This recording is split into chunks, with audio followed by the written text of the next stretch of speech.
Thank you very much. For more than 30 years, one of the worst conflicts on earth has been raging in eastern Congo. Millions and millions of people have been tragically killed, went on forever, and countless more have been displaced from their homes. Families have been destroyed.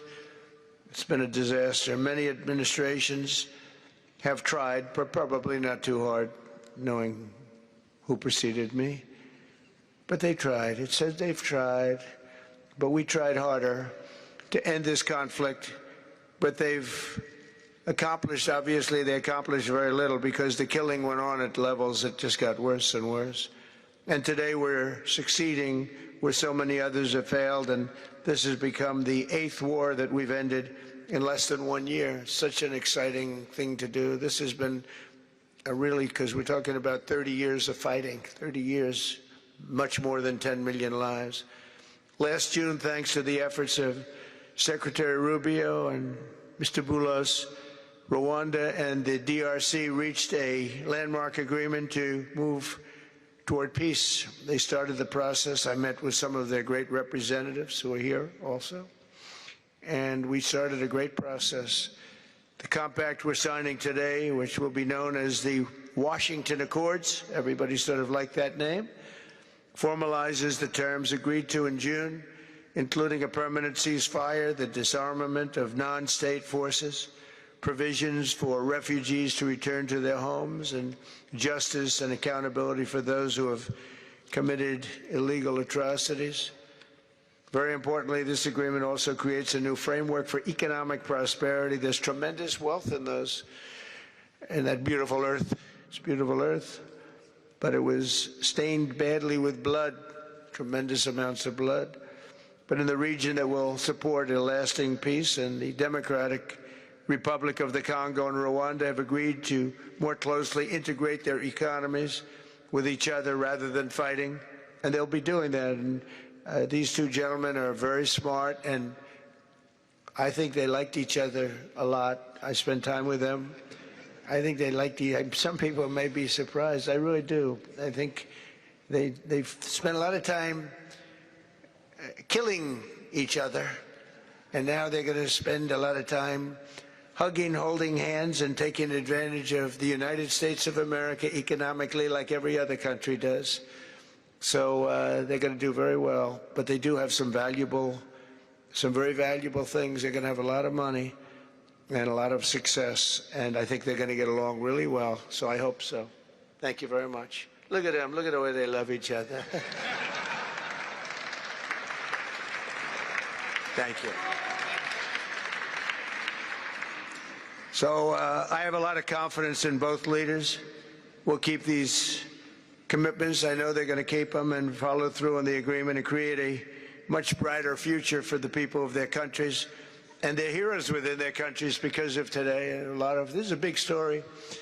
And so much is being written and said. All of the newscasts have it at the top of the list.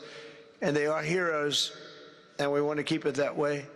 Today, the United States is also signing our own bilateral agreements with the Congo and Rwanda that will unlock new opportunities for the United States to access critical minerals and provide economic benefits for everybody. And we'll be involved. We're sending some of our biggest and greatest companies over to the two countries, and we're going to take out some of the rare earth and take out some of the assets and pay, and everybody's going to make a lot of money. These are just two of the many new agreements related to mineral supplies that my administration has achieved this year, including with Australia, Japan, Kazakhstan, Malaysia, South Korea, and many other countries.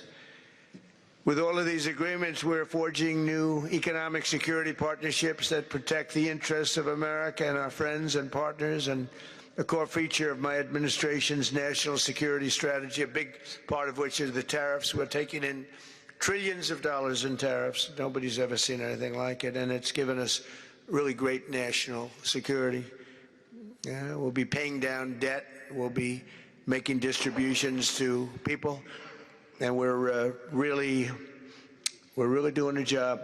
It's amazing. I was with a gentleman the future king of Saudi Arabia. And you've heard me say this a couple of times, but 2 months ago when I was over there, he said, and actually Qatar is represented today, and UAE is represented, and your leader said the exact same thing, different words, but the exact same thing, that 1 year ago they thought our country was dead, and now our country is the hottest country anywhere in the world. We're the hottest country anywhere in the world. Nobody's ever seen anything like it. We have over $18 trillion, that's just in 10 months, pledged or being invested or pledged to be invested in the United States. Think of that, 18 trillion.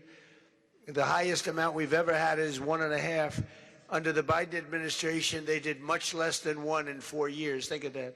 So they did less than 1 trillion in 4 years. We have 18 trillion in 10 months. It's going to be much more than that, too.